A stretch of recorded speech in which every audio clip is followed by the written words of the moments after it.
I think folks are joining in, but shall we start? I think we've got. Um, I'm good. Whenever you feel is the right time to start, I'm good. Okay. Ideally, I would want to wait for another 2 minutes. That's okay. No problem. Right. We can. I'm okay. Awesome. Just to round it off, maybe even if you want to do 5:10 p.m., 5:10 p.m., that's okay. We can wait another All right. 4 odd minutes if that Beautiful. helps. So a call out for everybody who came in early. Thanks a lot for your patience. Uh, it'll be worth the wait. Let's have more people on board.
Okay, so I think let's start. My team's telling me that we have some more people coming in, No but they worries. also said that it's getting a little awkward to wait. Okay, no worries. Yeah, I Fully think candid. I'm good. Yeah, All happy to right, start. great, awesome. Welcome everyone who's taken out their time. I'm very excited. I'm Chavi Bhardwaj Kargaonkar. I am the core team member at D2C Insider. And today we all are here for the first episode of Elevate Pulse Live. Um, this is an initiative for us to bring together some phenomenal founders in a very curated form, in a very limited sort of a season format. And this is the first season, this is the first session, and we have Sulay. I'm so happy to be hosting him. But before we dive into that, I would love for you all to know that why are we doing this and why this initiative, right? So this initiative is by Elevate, which is an accelerator for early stage D2C startups, constituting of structured learning, mentorship, and funding of up to 1 crore. What While we were building this entire thing up, we thought that it is important that we are able to impart the right knowledge to early stage startups who are looking for funding, and we devised this entire program. You can find us on elevate d2cinsider.com to know more. But as a subset of that, we also thought that there's so many people who may be seeking this knowledge and must be looking at so many podcasts and whatnot. Why not give them their access in a very teaser sort of a format through the Pulse Live? And here we are. We have our first speaker today, Sulay. I will just take a moment to introduce, though I know most of you know him already. Sulay Lavsi is the founder and CEO of Bummer, a D2C innerwear brand that was established in 2020 and was also featured on Shark Tank back in 2022. And what a buzz had it created, right? Suddenly, a stigma was broken, and we were talking about underwear all over Sony, right? With a family background in textile industry, Sule pursued his master's in entrepreneurship and innovation from the University of Southern California, which eventually inspired him to disrupt the Indian innerwear market. And that's what led to Bummer. Bummer distinguishes itself by offering ultra soft, breathable, and eco friendly products featuring bold prints and colors, aiming to cater to millennials and younger generation being Gen Z. Which brings us to our topic. What is and how is brand building in Gen Z, right? Typically, we know of Gen Z as this generation that values authenticity, inclusivity, sustainability, and building some meaningful connections. And I think Bummer has been doing a great job. And now over to you, Soleil. Would love love to know about your journey and how you're cracking the code. Amazing. Thanks, Shavi, for the introduction. I think that's very helpful. It's yeah. I mean, I think it's been 3 years since we were on Shark Tank. I think that's we actually just, in fact, surprisingly, just maybe a couple of days back, completed 3 years since the episode aired. Oh yeah. So it's been a pretty exciting end to 2024 for us. But to everyone here on the call, thanks for joining. I mean, I'm excited to be here, excited to kind of talk to everyone. And hopefully this is going to be a good 1 hour talking to all of you. I'll quickly, probably maybe next couple of minutes, I'll give you guys a brief background. I mean, of course, beyond what Shavi already mentioned, I think the idea was maybe about 6 years ago. I was in the US and trying to figure out, hey, what can we do back in India, especially apparel, because that's one sort of category that for me personally was very close to my heart, since my family had spent close to about several few decades in apparel, doing distribution, retail, and so on and so forth. And so that was one category that, or the only category that I knew like something about, like if nothing more, but something about. And I think that's where underwear kind of became a very exciting talking point. Ki, you've got your jockeys and Van Husseins of the world who kind of build for the older generation or the Gen X and the baby boomers of India today. I mean, why is there no fashion in underwear as a category? And I think that kind of broadly gave birth to Bummer. Right from making cool undies to hearing Doglapan probably a few millions of times on social media and everywhere. I think it's been a phenomenal journey. I think doing Bummer over the last roughly about 4+ years. Prior to that, guys, I think I spent several few years in apparel. Now I graduated 2015, so I've spent close to about 9 years now doing something in apparel, textiles, smaller stints with companies, in a little bit in corporate as well. Started off my career with Infibeam.com and did some built out an e-commerce fashion portal back then for the company. Spent a couple of years in the US in the middle, and then came back to India. I've been back in India for about 6 years, and since then have been working on Bummer. So broadly, I think that's been the journey. Obviously, I'm sure I could probably take this call for another several few days if I were to talk more about it, and I'm sure that's the journey for everyone. But yeah, over to you, Chavi. I think excited, and if you want to kick us off, that would be amazing. And through the call, I mean, if anybody has any questions about Bummer or myself or the company in general, I mean, more than happy to pick those up as well. Yeah. So I think, like you said, innerwear and apparel has been a very cluttered space, right? And there it's very important to really, why would somebody move away from jockey? And now when we come to an audience which is so overwhelmed with information, knowledge, and has such strong opinions about things, it's very important to probably not do hard selling to these folks, to appeal Yeah, to them and to build that connection, right? So yeah, I think to begin with, would love to understand your views on to as to this entire generation is about organically discovering things, right? They don't like to be sold to. So how does Bummer crack that code? How do you like, even with influencers, for example, right? Off the top of sure, my head, there's this collaboration tag. Typically, almost all influencers now end up, doing hard selling even through their content. sure, So sure. that's one part of it. But how does Bummer break that market, and what's your strategy there? Yeah, so I mean, I would say, right, like that. First thing is that I think broadly talking about the topic at hand here, right? Like I think brand building for Gen Z. I think what we've realized in our experience is that Gen Z is typically the most disloyal consumer base that can exist in India today, right? I think the ability for Gen Z to switch from brand to brand, basis factors, say design, price, availability, so on and so forth, is extremely fast and extremely quickly changing in nature, right? I mean, today, if me as a consumer, I can get something, same thing off of Zepto or a Blinkit, yeah, maybe even a different brand, I'm okay to go for it as long as I know, that there's convenience, for example, or if there's something where I get a better price advantage, and so on and so forth, right?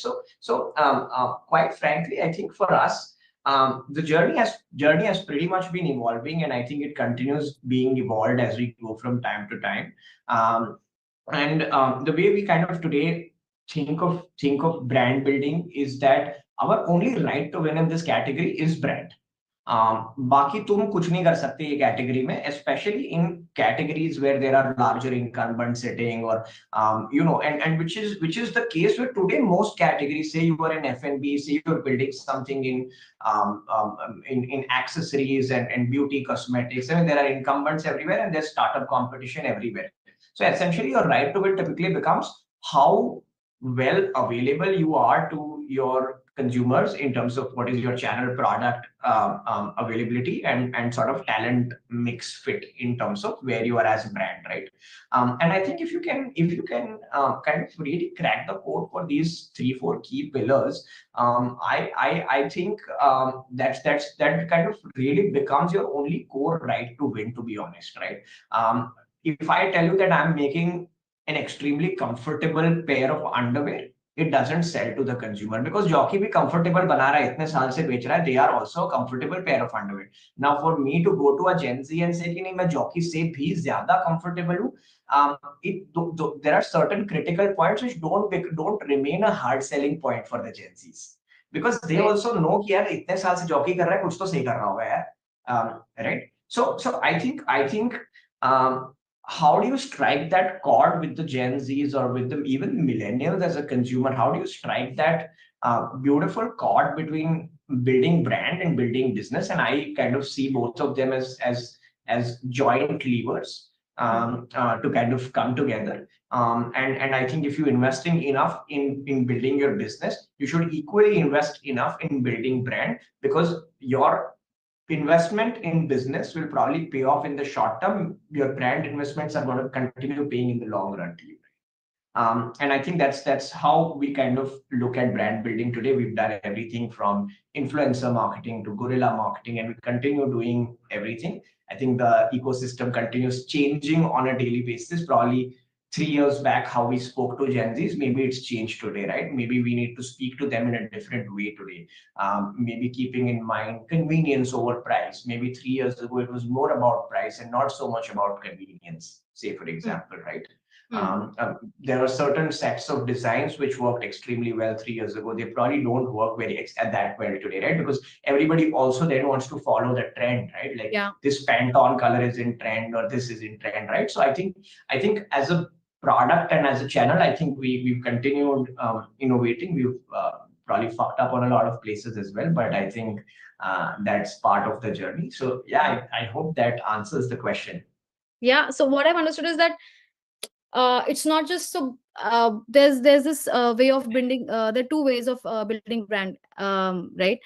Either through distribution, or through just going very heavy on the brand building side of it, right? And that's Yeah. been the mindset. But what you're saying is that it's not either or, it has to be together, because right now the audience that we're dealing with needs to be needs to really relate to your brand, right? And not just, they Yeah. don't just buy you through distribution.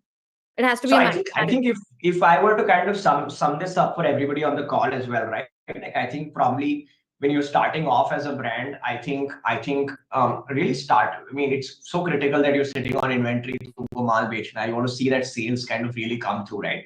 I think maybe the 0 to 2 or 0 to 3 year sort of a journey is something where maybe 70, 80, 90% of your investments year on year can be made into building business, growing revenue, paid media, Facebook, Google, whatever, etc., etc.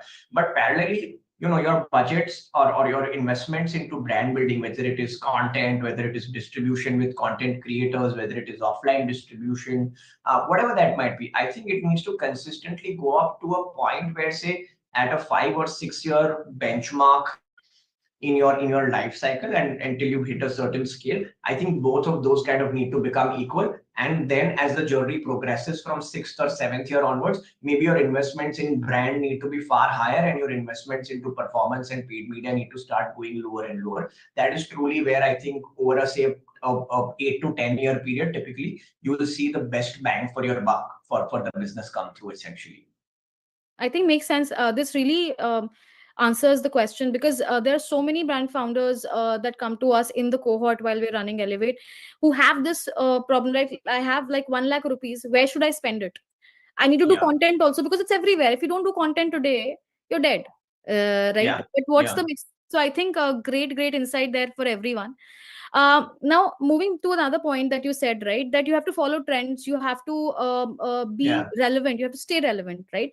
And Mhm. with Bummer, especially, you have a very quirky image, right? Right. So while coming up with designs, while coming up with these ideas, how do you test those?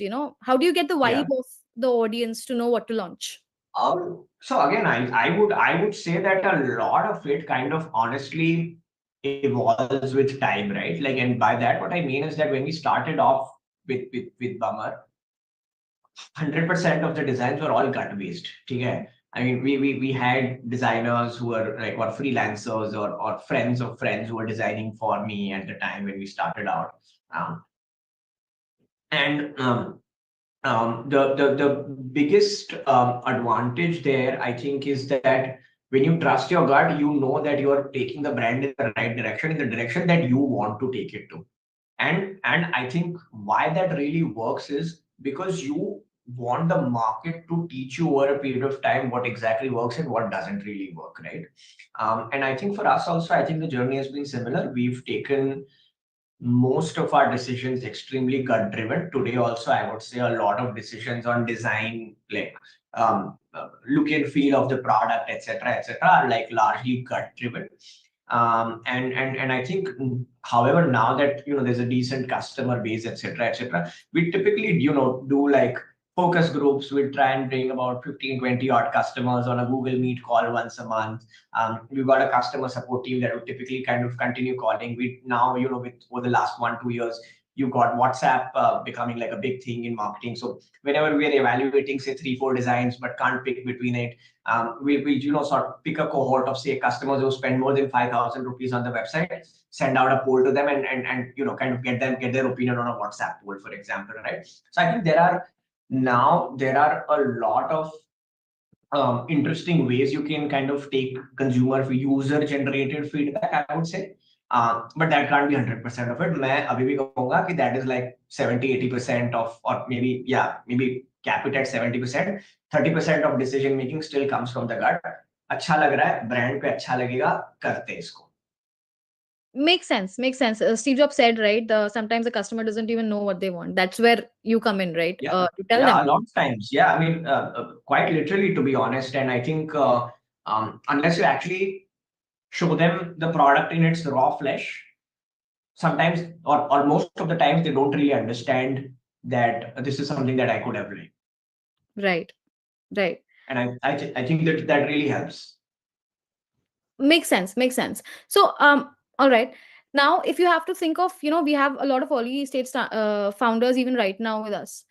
Um, if you have to advise somebody who's starting out today, right? Mm. And Mm. let's assume that it's a cluttered market like yourself.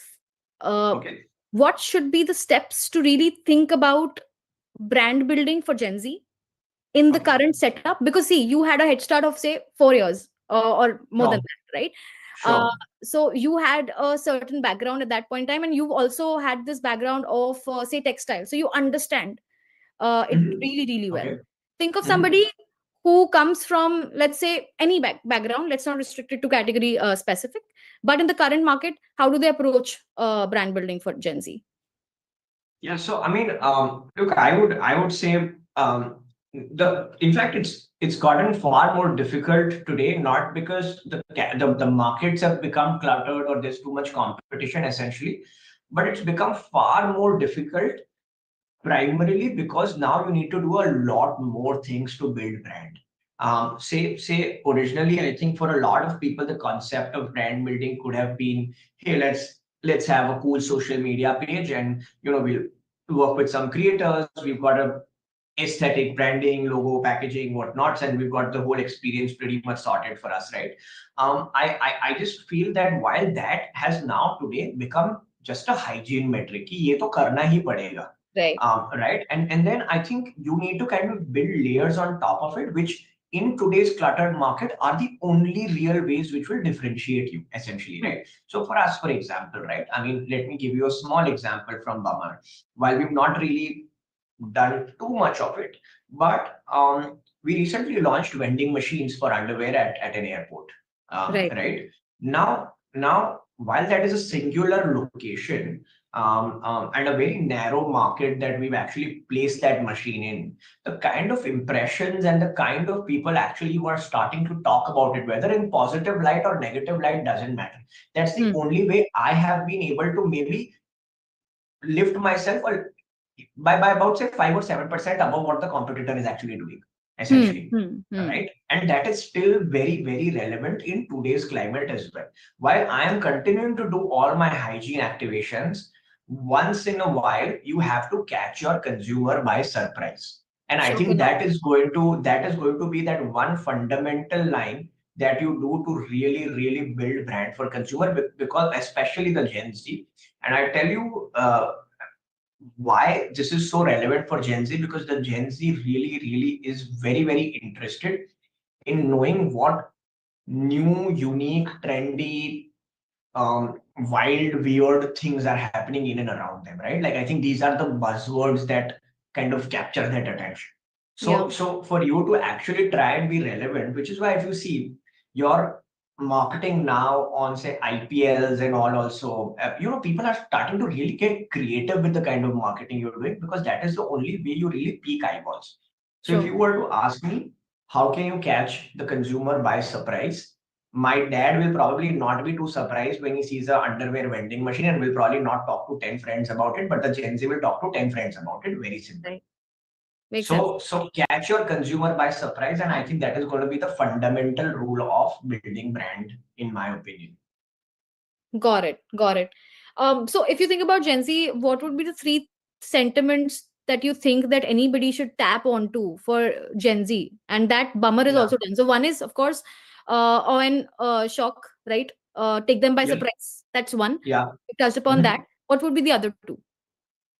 I think humor, right? Like I think today, if I mean, and oil shock can sort of like be an overarching sort of like a genre or a theme towards it. But general in like for your BAU content or BAU brand building, like business as usual brand building, I 100% feel that emotions of humor, love, and strong like sad emotions, right? Like or feeling of like, let me not say sad, let me say rather say FOMO or upsetting, like कि ये मेरे साथ क्यों नहीं हो रहा है, right? Like why am I not able to do this, right? Like Got it. so maybe let's say FOMO as an emotion. I think these are very critical emotions that if you can capture across your brand messaging, your website, your packaging experience, your content, your influencer collaborations, but don't try to spread yourself self too thin across all these emotions. So for us, like at Bummer, I think if I were to tell you, like subtle chuckle humor is something that really works well for us from like a user engagement view. We continue pushing the barrier. I'm not saying works well, मतलब वही है हमारे लिए. Maybe it can change after a year or so. I don't know. But what we've realized is that humor as an emotion works really well today. I mean, you look at everybody is going through such a phase in their life where even the Gen Z, like there's so much pressure of so many different things going on in your life. Stuff like Samay Raina and Latent and your Tanmay Bhatt and Yeah. like boss, everybody's really taken YouTube, Gen Z, bot armies by storm, right? Like and the constant central emotion to everything all of these guys are doing is to make people laugh. You cannot be a Samay Raina, or as a brand, you are not going to be a Samay Raina or a Tanmay Bhatt, but your content can be a Samay Raina or a Tanmay Bhatt, right? Like, I Got it. mean, I'm not saying you follow the same footsteps of their content pedestals, You can pick different genres that fit more into your brand, but try and see if, like, when you look at a content piece from a brand, can you make the user laugh or chuckle or smile at least, and maybe send it to a friend, send it to a partner, send it to a girlfriend, boyfriend, whatever. I Hmm. think you again gotten at least basic hygiene right, if you're able to do that. Got it. So, while building content, somebody who's starting early, what do you think? What's the approach they should take? Should they go hire an agency that can write content? Should they do this themselves, or should they hire a seasoned content person, or just like maybe hire two, three folks who are fresh out of college, who are Yeah. really into their phone all the time, and get them to intern with them? Like, what Yeah. do you suggest? Um, Can be a mix. No right answer. I don't think there's a right answer to this. I think it largely also depends on like how you're starting out, what bandwidth, what passion level of passion, and with what level of intensity you're starting out. Look, there are a lot of people who start out extremely casually, right? Like as a passion Hmm. project, as a hobby project, and then eventually end up turning it into businesses essentially, Yeah. right? And I'm sure there are a bunch of folks out there who do this. Um, so quite frankly, I mean, depending on where you're at and depending on what you're looking to invest, I mean, I would say now today, like quite frankly, to start off with, if you can truly like learn AI and maybe figure out everything to at least start with, maybe for the first 6 odd months, maybe figure out everything. There are now like you've got content generators, you've got image generators, you've got everything like you even video like now ChatGPT has like OpenAI has Sora, which is their video model, right? Like I mean, so if you can figure all of this out, like I feel at least kick you off in the first phase of your business. I think you can do it for like a dirt cheap cost, to be very honest. And I think it can be very, very optimal in your learning curve as well, because you've not invested too much. So if it doesn't work, you can very easily pivot as well. Right. So I would probably rate that as priority number one if someone's really just starting out. But if you've already like started off, you've got some established business or etc., then I would probably 100% say that either building an in-house team or going to an agency are your typically best bets. Hmm. I would again in that context give first priority to an agency, and then I think of building in-house, to be honest. Hmm. Got it. Got it. Agency because of the expertise that they will bring on board?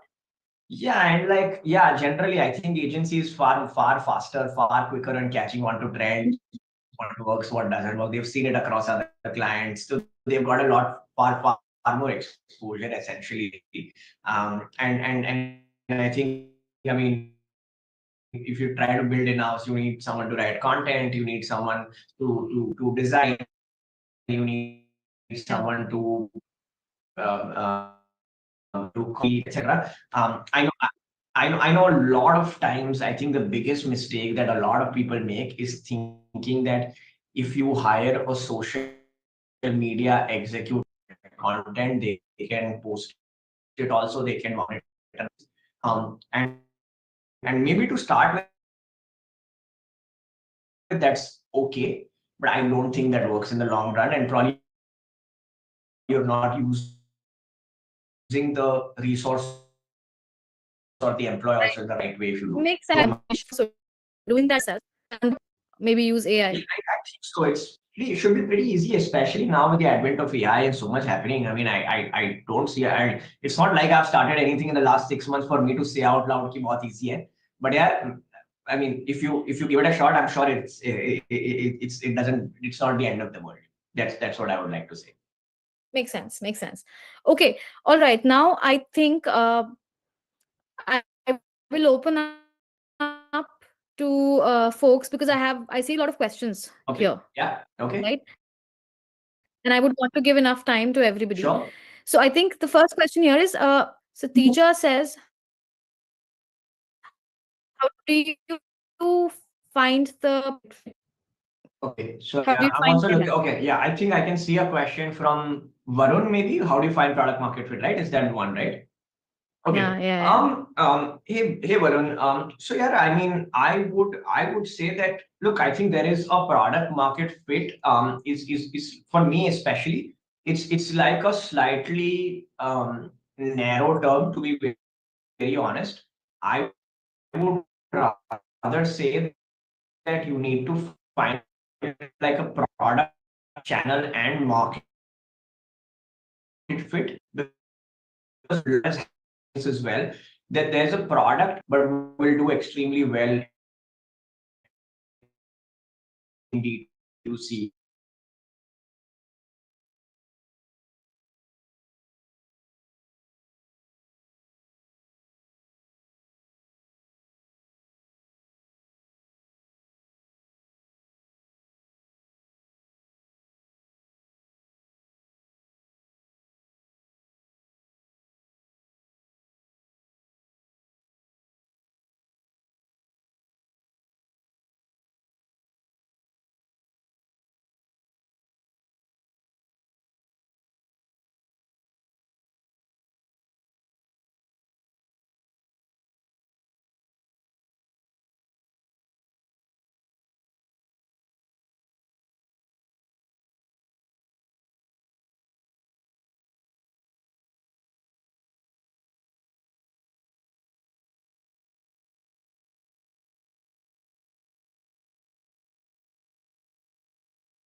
This meeting is being throughout your course recorded. of about 12 to 24 odd months when you've acquired a larger consumer base. It could potentially mean that either there is extremely less loyalty in your category, there's either a price point issue, and so on and so forth, right? Or there is a channel availability issue, essentially, right? So I would ideally benchmark it against certain repeatability numbers, and that would be my first key metric that I would typically try and track to identify if I have product market fit or not. And then I think as you go along, I think you continue finding product market fit as and when you evolve, right? So for me, if I were to tell you, and I will go as deep as this, that in my funky underwear, for example, that we are selling, I have seen a great product market fit for my small, medium, and large sizes of underwear. But if I tell you my XL and double XL underwear sizes in my funky printed colors, I don't think I have product market fit, and I'll tell you why. Because the XL and double XL guys probably are not so comfortable looking at themselves in a very funky underwear because it probably doesn't give them a really good feeling, right? So I think product market fit can go as deep as a metric like this as well. So I think, as I said, I cannot say it out loud today after building the company for 5 years also that we have product market fit, because there are extremely small levers that some of which have product market fit, some of which don't have product market fit even today. And I think so it will be a constant journey for you, how you keep evaluating. The only feedback and thought process here is go as deep as you can in your every single little element of product, just how I mentioned, and go very deep into your channel level metrics also. कि channel में fit है, Amazon पे नहीं बिक रहा है, D2C पे try करते हैं, D2C पे बिक रहा है, then you know, okay, हाँ यहाँ पे शायद हो सकता है fit, you know. So that's what I will leave you as a thought with, honestly. Wow. So like what I will do is I will just toggle between the questions that we had gotten in while people were registering and the ones here. I don't want to Okay. take either or. Sure.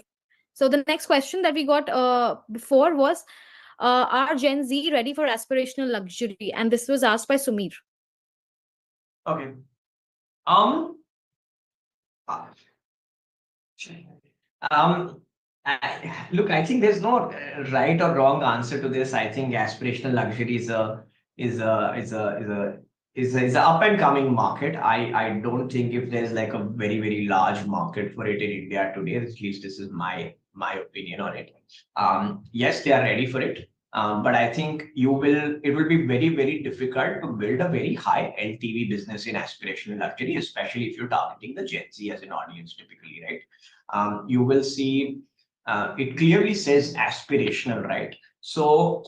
And given how today D2C digital world is essentially is getting so expensive to acquire new customers every now and then, aspirational luxury kind of continues remaining a very big question mark, to be very honest, because you don't know how frequently and how often, at what price point are you going to be able to bring a certain consumer back into your funnel?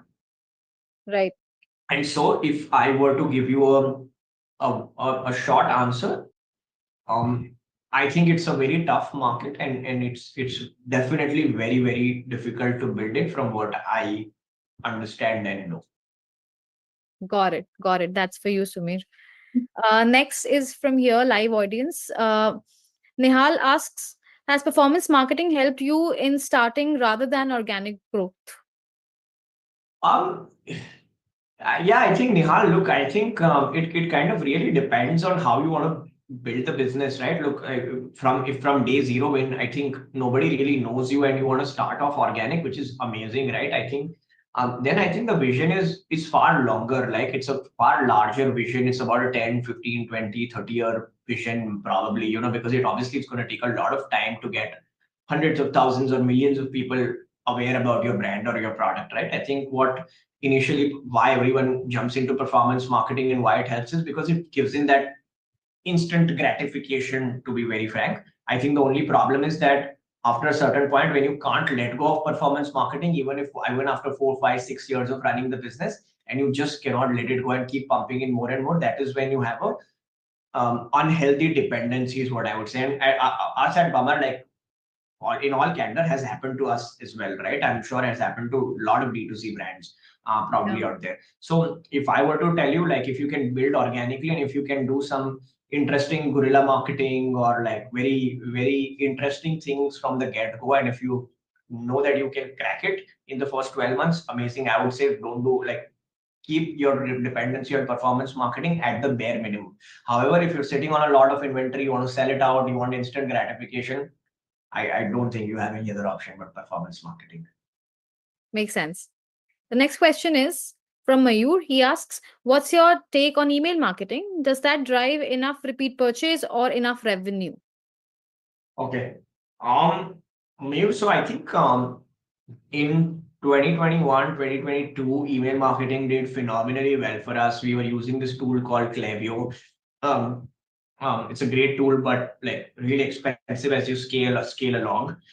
So we stopped using that at that point in time. But I think the point of topic is that I think before WhatsApp became like a very big thing, WhatsApp and SMS marketing became like a very big thing. I definitely think email worked extremely well. I again very strongly believe that now, in fact, there's sort of like a reversal happening because WhatsApp is getting so cluttered. I mean, all of us, I'm sure, like are bombarded with at least 2, 3, 4, 5 brand messages on WhatsApp every single day. Even SMS, my SMS is also flooded somehow now. Um, so I feel email is going to definitely going to come back as more and more people are getting into corporate now, having first email IDs, company email IDs, using company email IDs to buy products on D2C websites or on Amazons, etc., etc. I think people are going to start getting a lot more active on email, and I think 2025 is truly the year where email actually does a great comeback compared to WhatsApp, and hopefully, I think over the next 1 or 2 years, I think email can be as optimistic of a channel or more concise of a channel than WhatsApp could be. So I think it's a great channel, and like I mean, you should not ignore it as a channel is what I would say, but you should obviously not ignore WhatsApp and WhatsApp SMS, no matter how bloody cluttered it is. You should continue doing it till you realize कि was now there's diminishing returns coming and you're just bleeding money from it. I think probably that's your call sign to move to something more organic. Got it. Manikandan asks, X is a monthly sales, then how much should be what percentage of your monthly sales should be your social marketing budget? Um, look, I think Manikandan maybe would like to get some more context here Yeah. because I don't know what phase of the journey you are in, if you're just starting out or if you already built it out for the last 5, 7 years or X amount of years. So it's tough to give you a ballpark, but I mean, I just feel that there are multiple nuances to this question, whether you are a relevant brand for social media or not. Like a lot of times brands are not, social media is not really their channel, right? Like कि वहाँ पे उनका consumer इतना actively नहीं बैठा है शायद, तो फिर I would also say that like don't really invest too much money behind it as a channel. हमारे लिए it's too really relevant because it's a very visually appealing brand, or we want to at least be it a visually appealing brand. So I mean, having said that, I don't, please don't take my answer very to the heart, because it maybe is supremely inaccurate. But what I would say is that maybe if you're slightly scaled up in your journey already, then maybe probably try and invest close to about at least about 20 to 30% of your budgets, of your overall marketing budgets into social media and content creation. However, if you're probably just starting out, I think you may want to keep it under about 5% for now, and probably focus more on at least getting customers into the funnel more so than just building brand. So that's, yeah, I'll just probably leave it at that. Sure.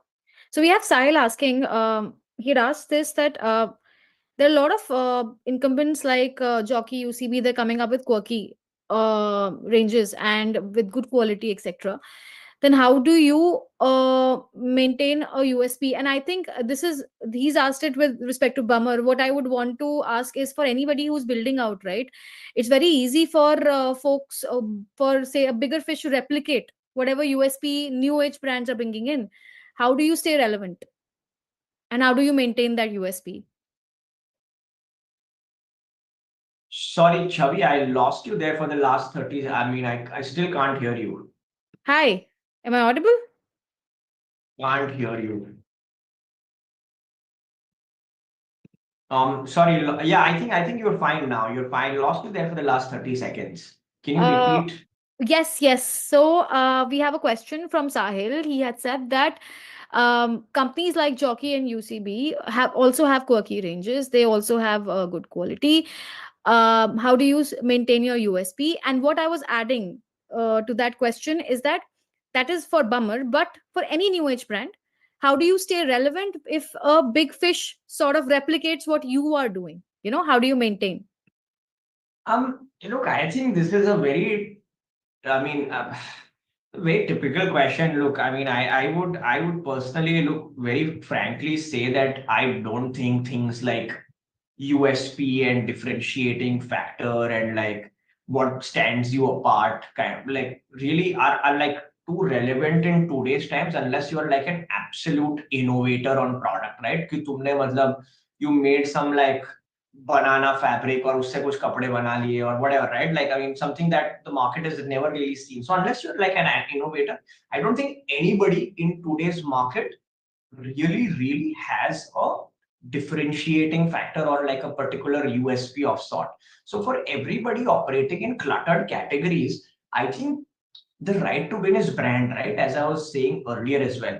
But it's more so than anything else. Why will someone prefer to buy your product or your brand?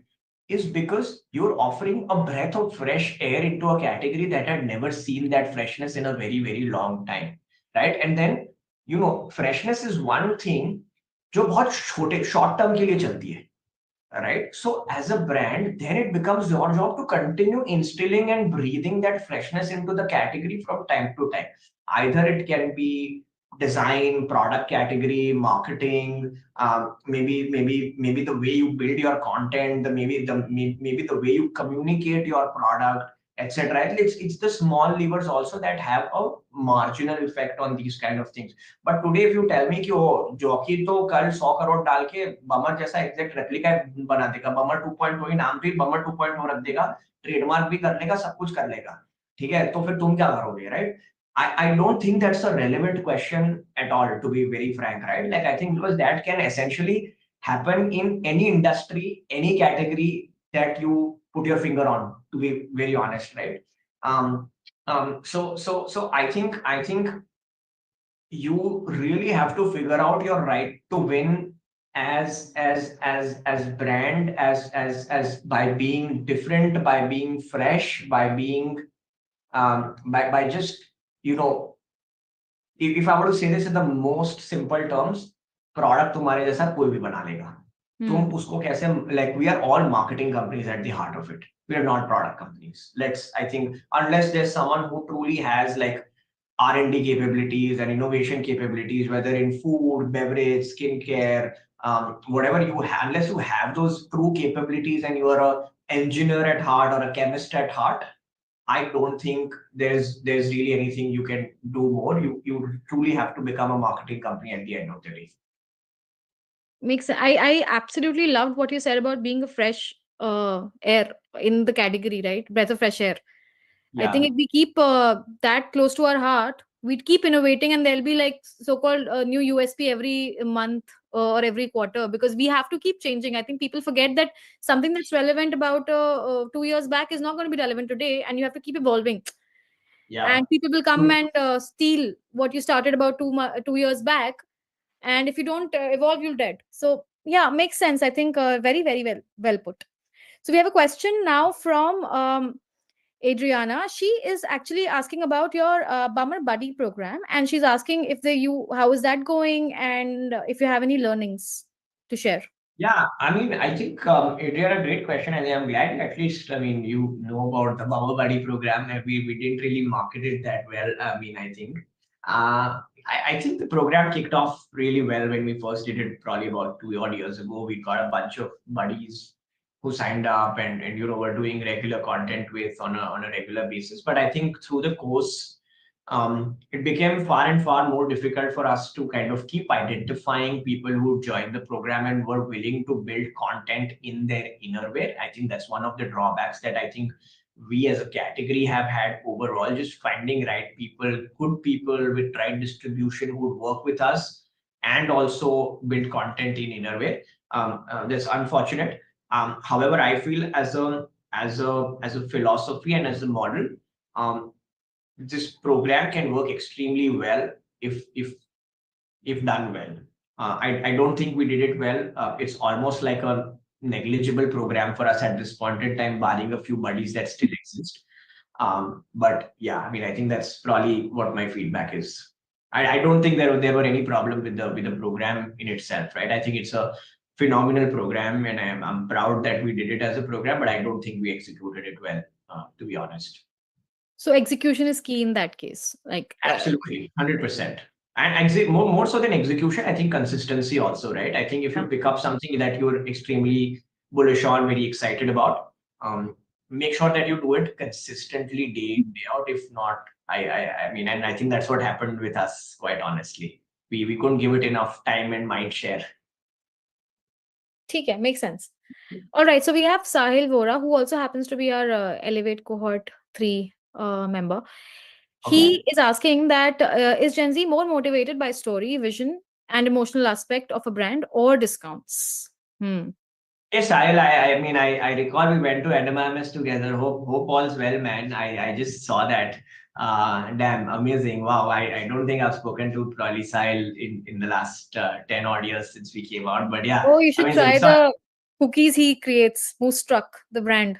Amazing. yes, I unfortunately haven't. I just recalled the name and I heard the brand name. So amazing. Hey, it's so good to see this. Yeah. Sorry, in that context, I've lost the question. Can you repeat The that for me, question, yes. Javi, please? The question is that is Gen Z more motivated by the story, vision, and emotional aspect of a brand or discounts? Yeah, I think it's a combination of both. Um, uh, there's two things to this, right? Like I think we see a lot of, I mean, most of our sale volumes really spike when we purely offer discount, like break fuck everything. इतने में मिलेगा सस्ता है ले लो, right? And I think obviously I think the sales really do spike at that point in time. Uh, but is that long term sustainable? Probably not, right? I think so. What you said on the former is that like the story, vision, the emotional connect, etc.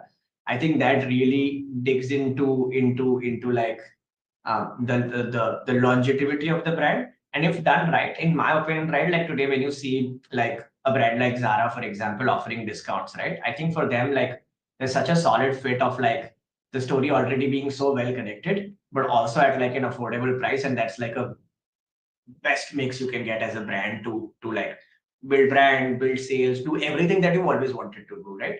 And I think for probably us like early stage brands like us, I think if we miss out on either or, then maybe there's a certain gap that always lingers on, and maybe then through the next course of the next few weeks and months, we have to kind of try and fill that gap. कि अच्छा बहुत discount कर लिया, अब थोड़ा यार brand भी बना लेते हैं, right? Like let's try and like not come off as like very discount driven, very heavy discounted kind of a brand, right? Or unless if the motto of the brand then is like just to be a discounted brand, then वो तुम्हारा story भी वही है और तुम्हारा offer भी वही है then. Makes So sense. yeah, yeah, Because eventually, like we said, right, Gen Z is they look for value, but at the yeah. same time they look for that connect. So it's not like if you give a discount, they only buy for discount without a story. Absolutely, yeah. I think that you figure out like the perfect marriage, and when can that happen? Like in your brand journey is something that is to be figured. I feel. Yeah. So Mohit has a question. How can we be profitable with small AOV product like soap selling online with performance marketing? Um. Low AOV products. Yeah, because fair question, because otherwise your cost to sell is so high. Yeah. Yeah. So I mean, I think Mohit. Obviously, I think the first opinion on this obviously is that like a maybe your individual line item is like extremely low priced, but that's obviously not how I believe you should be selling it. Obviously, I think there should be a certain minimum packs that need to be typically sold, say a pack of 10, pack of 20, for example, right? Like I mean, and then kind of figure out your retention and your frequency from the consumer on the back end of that. But I don't think obviously selling single units will ever make sense for a low AOV category like this. So bundling and packs is going to be like probably the easiest and the most critical strategy for you to implement. Firstly, and like I think secondly, I think you obviously this is a category which may or may not be too relevant for D2C, far more relevant probably for marketplace, for quick commerce in today's times, right? Because again, it's going to be a category where it's extremely critical to offer convenience also more so than anything else. Like I don't know if today I don't know the soap category, so please pardon my like assumptions. But I don't know if people today want to wait 3-4 days in courier logistics for to receive some soaps. Unless there's some specialty soaps or shower gels or something like that, then probably it's a different category, and maybe I've misunderstood your question. But yeah, I hope that helps, man. I think today CAC is close to about at least 200, 300, $400.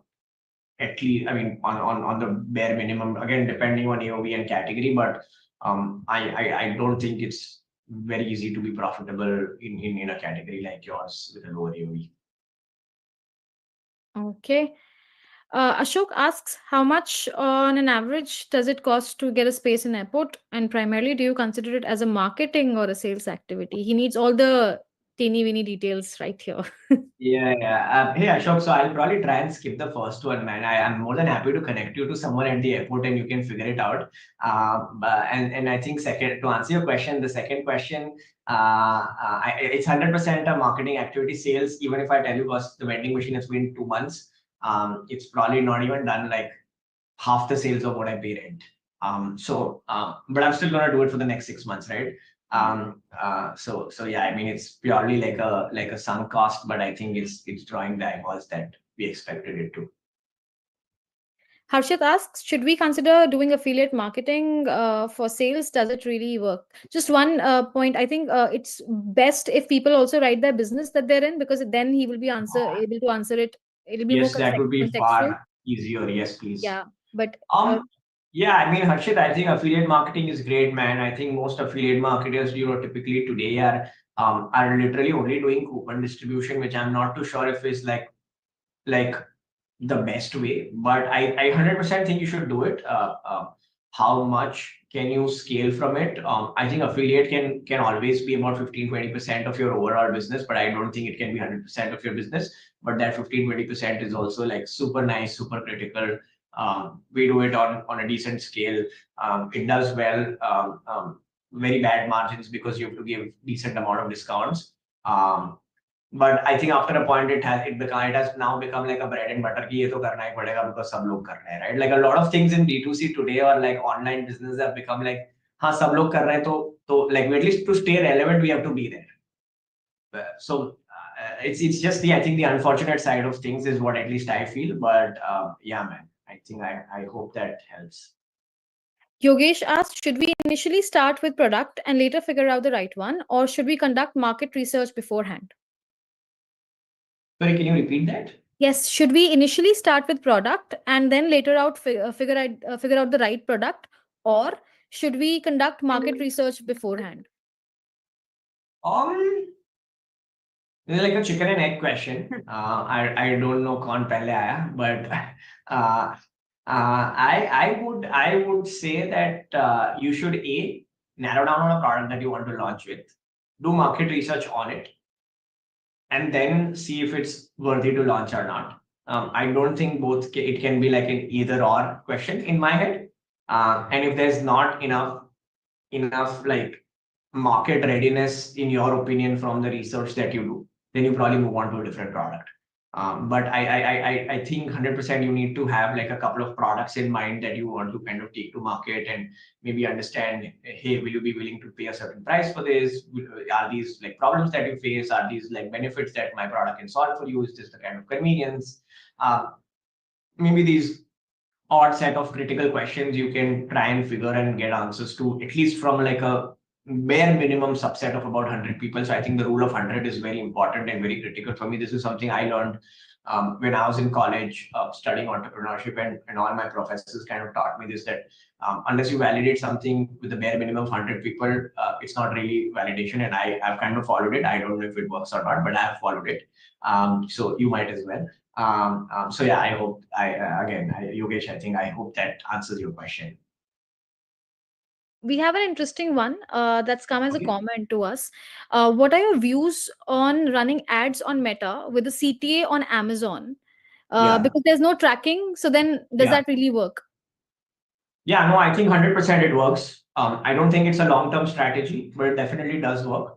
Um, if you do CTAs to Amazon, Blinkit, Zepto, whatever, which is non D2C on Meta and Google, or primarily Meta, I would say that it should not be more than 5 to 10% of your overall budgets. One thing that's for sure. I think it definitely does help. It does help build top of funnel. It does help you automatically go into Amazon's funnel, at least more so than anything else. And it definitely does help visibility, organic ranking, etc., etc. So no two downsides to it. Honestly, you should continue doing it as long as it works, quite frankly. Shakti has a question that individual customer negotiation and offering custom prices for each customer, will it impact positively in long term? I think I can say it like this, that should there be standardized discounts and offering coupon codes, etc., for all your audience, or should there be more customization in pricing? That's what she's trying to ask, I guess. Okay, I think this might be like relevant for like categories like jewelry and so on and so forth. Or like really high AOV categories maybe. But apart from that, I don't think, Shakti, you should do this. Like obviously there's like a lot of tools now in like which do like AI intervention on like your website, and will identify if your customer is high intent and offer them a low discount, and if they're just browsing, they will identify that and give them a higher discount, and like all those kind of things. Now by individual customer negotiation, I don't know if you mean actually individually speaking to every single customer. If you're trying to like, if that's what you're implying, then probably I think it's only relevant for extremely high AOV categories. And if you are in a higher AOV category, then 100%.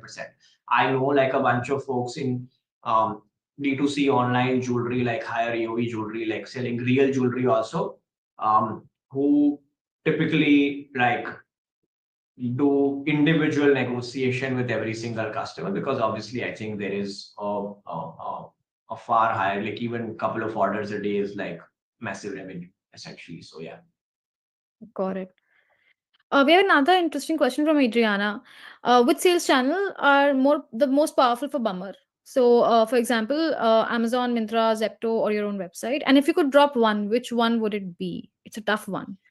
So I think unfortunately for us again, yeah, I think while I've been aggressively focusing on channel through the entirety of my conversation, I think somehow I think D2C has continued remaining core part of our business. Um, it's not the only channel for us, of course, but it is one of the most integral. If I had to drop any, I wouldn't, to be very frank, because like I think my answer and response to this is that in fact I would continue adding more channels, and that's probably the biggest mistake that we did when we kind of started off, right? Like, to be very very honest with you, we only started off D2C thinking कि नहीं यार लोग website पे आएंगे बढ़िया photos देखेंगे, they'll be able to see like a great experience on the website, it'll be colorful, it'll be fun, we'll get the data also, and if we do Amazon we'll not be able to do any of it, वो white background वाला image देख के खरीदेंगे तो कोई brand wand कुछ बनेगा नहीं, etc etc. Um, uh, so I feel that on day one, wherever I could potentially put my product everywhere, day zero pay, right? Like, I'm not saying put your product in FBA warehouses or Flipkart warehouses, keep everything with you, but list yourself pretty everywhere you can. And I think the more you, if also considering, of course, let me, please don't take me by storm on this, but if you are able to, like, obviously manage, give enough time to each of these channels, in part and context, right? So but if you can do that, I think you don't know over the course of the first 1 2 3 years which channel is going to outperform each other. And I think for us the biggest thing that I've probably learned or understood is that mind share is equal to revenue share. The more mind and time you're able to give to a particular channel, धंधा वहां पे बनता है, boss.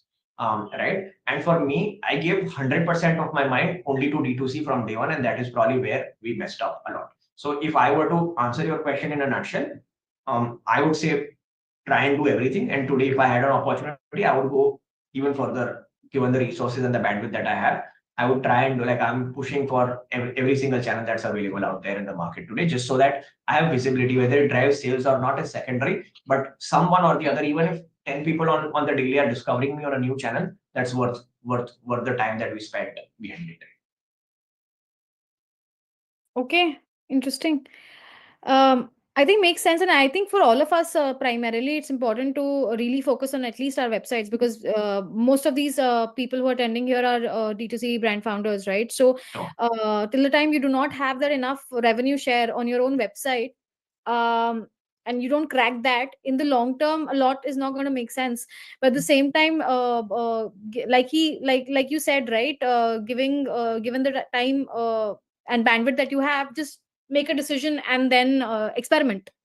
I think agree 100%. I would just like to add that, like, I think D2C is a non-negotiable, right? Like, because that's the only place where you truly get to interact with your customer, right? Like, so, like, the initial first sets of hundreds or thousands of customers that you acquire in, say, the first few months or the first couple of years of your business, those connections will be extremely valuable. Like, if on my contact list today on my phone, if I write bummer customer, probably there are hundreds of contacts which show up, which were probably saved like 2 3 years back, right? But I think that becomes extremely valuable, because I can still today reach out to them and, like, say, hey, you bought from us like so time ago, like, what's happening, right? Like, I want some feedback on a few things, right? And I think you will never be able to do this with your data on Amazon and Flipkart and Myntra and whatnot of the world. So D2C is like the most inevitable channel you can essentially have as a brand. Yeah, makes sense. Superb. I think I have tried to cover almost all questions in one shape or Amazing. form. Okay. Right. This Fantastic. has been immensely insightful, Sulay. Thank you so much Thank on you. taking our time. I hope this was the best way to end everybody's year. Yeah, Right? I hope so too. I mean, Yeah. And everybody yeah. can get some good insight. And I think in building businesses, it's just 2 or 3 insights which can actually make or break, right? So Yeah. hopefully everybody will start their years with something mind blowing. Absolutely. Yeah. Yeah. Thanks for having me, Chavi, and thanks to everyone who tuned in. I mean, you guys can add me on LinkedIn or wherever, and I'm more than happy to have a chat as well if there's anything more that I can probably answer for anyone. It was a pleasure, and thanks so much. I think really fun chat. Superb. Thank you so much, Sulay. Thank you, everybody who's joined us in on the first session of our Elevate Pulse Live. Thank you. Thank you, guys. Thanks for your time. Okay, Thank you. bye. Bye. Bye.